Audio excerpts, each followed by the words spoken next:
How's it going, everybody? Nathan Mummert here with The Truth About Hair Restoration. Today I have Theresa Judd on the line. How's it going, Theresa? It's fantastic. Thank you for asking.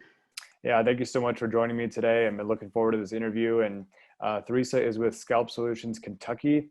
And today we're going to interview her about her experience with SMP and hair restoration. So, long history with hair restoration. You want to talk about that a little bit? Well, yeah, my dad started out as a barber. My mother got into barbering. Then both of them collaborated together. I think I was probably around 11, 12 years old. And they did hair pieces basically my whole life. That's how they brought up three daughters. Wow, very cool. So they Yeah. did a lot more of do they do more like the hair systems? Was that what they were Yeah, called at the time? toupees, hair pieces. Sometimes you require wigs if you're completely, completely bald. Yeah. And yeah, my dad wore one. He was one of the first people to actually do a commercial in the state of Kentucky. And, he goes through this whole spiel and pulls off this hair piece, and people were like, what? Oh my God. Yeah, no, I've been around this my entire life. Very cool. Awesome. So, how did you get started specifically with SMP? I started out doing permanent cosmetics 20 years ago. And I'm kind of one of those people that I'm a little wacky. I like to think outside the box. I like to do things outside the box. And initially being trained for permanent cosmetics back 20 years ago, there wasn't that many of us doing it. And there certainly was not SMP. But it was briefly after I got out of school, I got a phone call from a lawyer just going, I'm freaking out. I've got this hair transplant scar. I can't stand it. When people are looking over my desk, they can see it. Is there anything that permanent makeup could do for this? And I'm like, they didn't teach us this in school. I Yeah. said, but I was just crazy enough to try, because I like to help people and I'm kind of a problem solver. So I told the guy, I said, look, if you want to come in and want to talk, we'll see if there's anything that, we can do. And I kind of gave him the three ideas that I had and said, look, I'll try them, but this is on you because I've not done it before. Mm-hmm. And he picked one and it didn't turn out too bad. And I was like, okay, he was happy. I mean, because back then that's kind of all there was. So he Yeah. was happy. And then maybe, I don't know, I never really advertised it, like, hey, look what I do, because I didn't realize it had a name. And at that point, it didn't have a name. Mm-hmm. Just, if the phone rang and there was somebody on the other end going, hey, oh my God, I got a hair transplant scar. Can you help me? I'd be like, well, come on in and let's talk about it. I'll tell you what I know. And I would tell them, I'm not professionally trained for this, Mm-hmm. but it's part of tattooing. It's part of permanent cosmetics. And if you use some common sense, reach out to some of your tattoo friends. Like, it was like, I can try. And so maybe a year later, one would come along, and it was just sporadic is basically what it was, just here and there. And only maybe, I guess, for me in the last 7 years or whatever, you started to see some things pop up, some people pop up, and I'm like, And now they're advertising it as a thing. It has a name. Yep. I'm like, okay. And then I was still like, I'm going to be really mad if I pay for class and I find out it's no different than the permanent cosmetics. But lucky for me, that's not how it ended up. I was contacted. I mean, I had done some whole scalps on my own. And turns out that a couple of those guys reached out to a bigger company that's really not really doing this anymore, but they reached out to a bigger company that was really good at marketing. And they're like, hey, does this look right? Because they had nobody, no representatives in the area that I was in. And the guys were like, yeah, that looks really good. So they ended up calling me, and I didn't believe them at first. I was like, listen, down and sell me your bait train. I was so like, I thought maybe they were more about the marketing, but turns out they ended up wanting to hire me. I ended up kind of repping for them in the area. And then over time, I decided, okay, don't really do that much permanent makeup anymore. I mean, it's still there. I still do it, but I don't really try to promote it. I really love the scalps. So I get along really well with guys, is my whole point, because, my husband throws this at me. I get along with guys really, really well. Mm-hmm. And I love doing this because it's so focused. Yep. And I kind of am a bit OCD, well, a lot OCD. So for me to like really focus in on that, it just kind of calms my brain. And I know for some people, they can't sit still that long and do it. I can. I enjoy it. I enjoy focusing on it. So for me, it's a more comfortable fit, and I enjoy it. I really do. And it's part of, again, it kind of makes me feel comfortable because I go back to what was I raised doing? I worked in my parents' shop. They're like, oh, you want a prom dress? Ah, get in here and go to work. Answer our phones, take care of our clients, order a product. Oh, you want a car? Oh, yeah, come on in. So I spent, my teenagers working for my parents. And then growing up with this, it's a comfortable fit. It's like a good pair of jeans or a great pair of sweatpants. It's just a good fit for me. Yeah, it makes sense. I love that. Sounds like it's what you were born to do. So, and if you enjoy it, I think so. Yeah, if you enjoy what you do so much, then it's not work anymore. So, I really do, and I'm a people person. I always have been. Like I said, I come by it honestly. My dad could be at the grocery, and there wouldn't be one person in that grocery line that he didn't end up knowing by the time he left. And the same with my mother. So, hello, I come by it completely honestly. So, getting to talk to people, getting to know people, getting to make friends with people, making people happy, as well as making a friend for myself, it kind of feels a little selfish because I get an awful lot out of this as well. So I get to make people happy. I get to feel good about that. I get to make a living. I feel good about that. And I'm making friends. So it's pretty awesome. Yeah, very cool. I love that. So, what types of clients do you typically work with the most? Men or women, and also more density cases or shaved head? I work with more men, and it's not because that's what I prefer. It's just that's what rocks their world. Women have their things.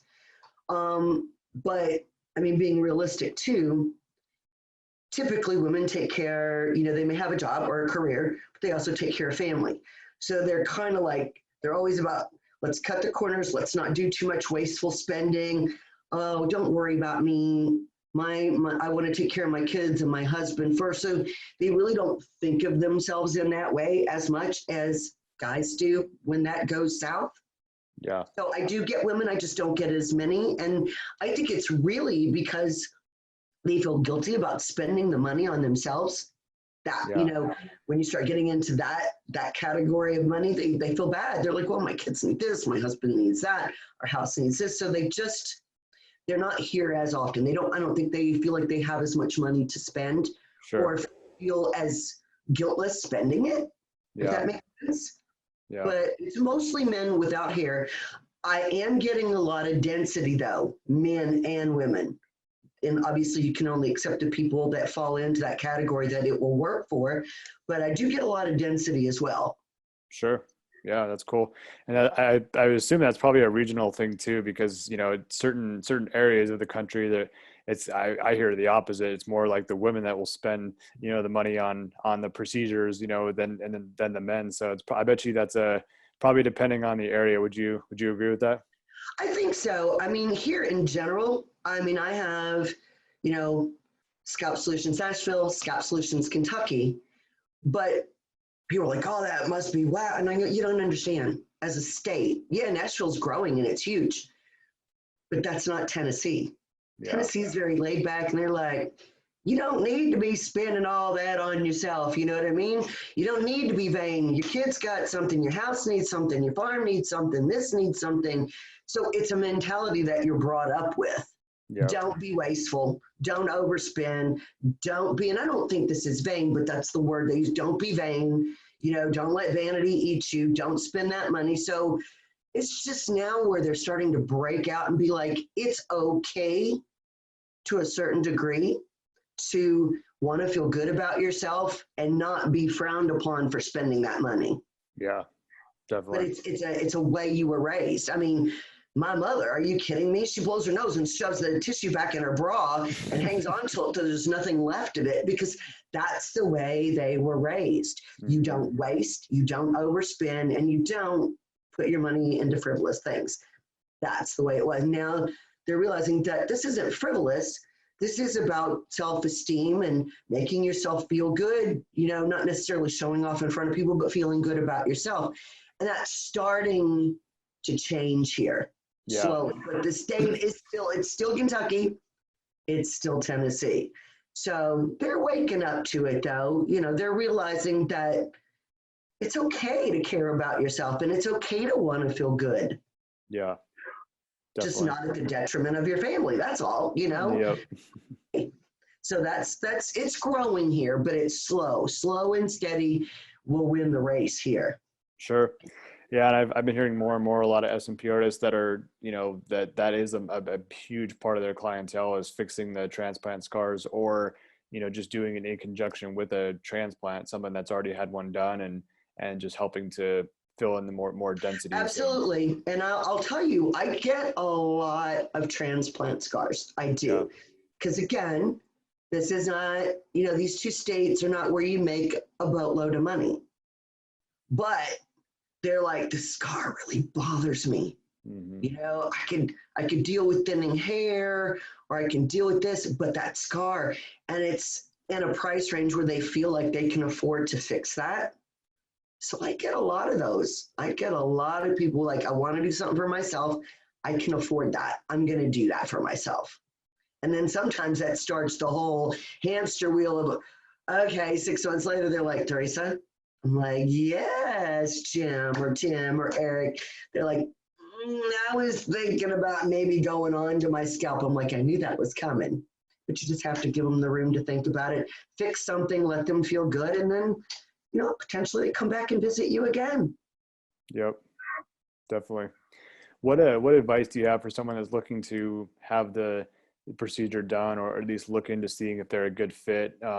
Where should they start when they're doing their research online? That's a good question. I mean, really starting anywhere, you know, because you're not going to, I mean, you might get lucky and hit the jackpot right away with a really great group. Oh hmm my gosh. Excuse me. Um, but keep researching, look at a lot of videos, call and ask a lot of questions. The more you read, the more questions you ask, the more it opens up another door that you didn't even know about. Like, oh, I didn't know I should ask that. Oh, that's great. I found that out. And you just keep gathering more information. And the more information that you have, the better off that client is and the more comfortable they will be when they make their selection. Yep. And it's a catch-22 as far as the artist, because sometimes they come at you with information that is like, what? No, that's not true. Yeah. And then you have to undo that. But for the most part, it helps the artist too, because when that client comes in more comfortable, more knowledgeable, they're not ready to come out of their skin. They're ready to get it on. They're like, let's do this. Come on. They're happy. And I like that. I tell them I have a no push sales tactic. I'm excited, but it almost may seem like I don't want you as a client because I know how people are here. They do not like to be pushed at Yeah. all. And I don't like it. If I want to go somewhere and browse, I do not like someone crawling right up on me. So I tell them, listen, here's all the information you could possibly ever want. Ask me. I'm here to answer your questions first. My artistry comes second. And then they start to give me an excuse. Well, listen, I'm going to think on this. I say, no. You don't owe me an explanation of any kind. I don't want one. Go, think about it. Now that I've given you these answers, if this is right for you, you'll call me back. If it's not, I wish you well on whatever avenue you choose to pursue to make yourself feel better. Yep. But I'm here if you want me, because I don't want to drag you in kicking and screaming. It only stresses me out, stresses you out, then you stress me out more. I go, I want you bouncing in here like Tigger, ready to get it on, excited about what we're doing. Then it makes for a really good whole process, the healing of the procedure, everything. So I'm kind of a no push, and I like to answer questions. And then Yeah. I answer ones they haven't even thought of so that they feel comfortable. Because the more comfortable they feel, the easier it's going to be on everybody, Yeah. truthfully. Yeah. And Totally. if you give them a lot to think about, and answer their questions really thoroughly, they'll go out there and find out that you're telling the truth when they start finding the legitimate, the legitimate people that are out there, and they're matching up going, yeah, that's what she told me. Or yeah, it makes sense. Yeah. And I'll lead them. I'm like, listen, if you're too far away from me, I'll guide them to somebody that's close to them if they're not gonna, they're not gonna come here. But I find people are pretty savvy. It's the ones where they get that wacky information that I'm like, I have to in a sense, reprogram them. Mm-hmm. Like, no, cut that out of your mind, cut that out of your memory. That's not happening. Yeah. That's not true. Definitely. Check out these people, and you can compare the information and see I'm telling you the truth and that they're legit companies too. And then I let them gather all the information from them, and then they come back to me. Yep.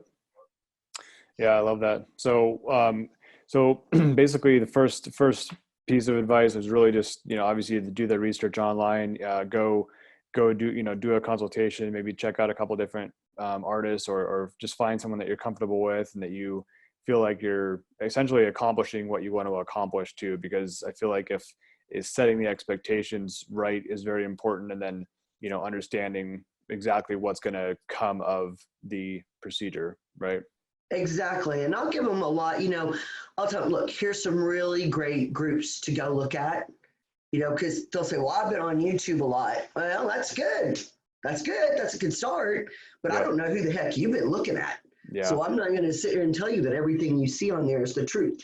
But here, let me give you several legit people, and you go read or go listen to what they have to say, watch their videos, look at my website, go through it, make sure you understand the info, and then call me back, and we'll have an even more in-depth conversation.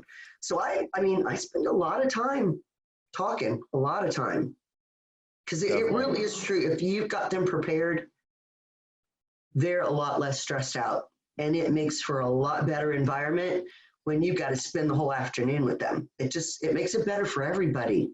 There's not that phone blowing up at 11 o'clock at night going, whoa, everybody's just chill and good. Definitely. Yeah.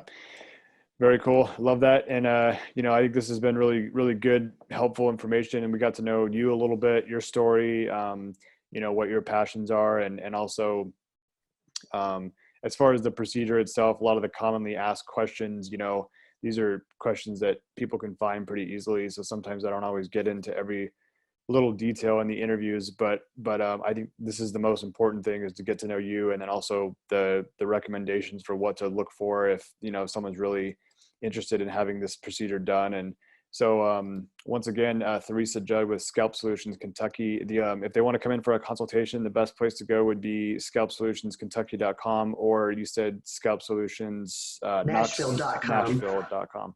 Okay. Yeah, but it's really great that you're doing this, honestly, because I want people to know. I mean, if they don't come to me, that's fine. You don't want SMP, that's not for you. But I like talking to them about all their options. And I do, because of, working for brief periods with some transplant doctors, and then growing up with my parents doing hair pieces, hair replacements, toppers.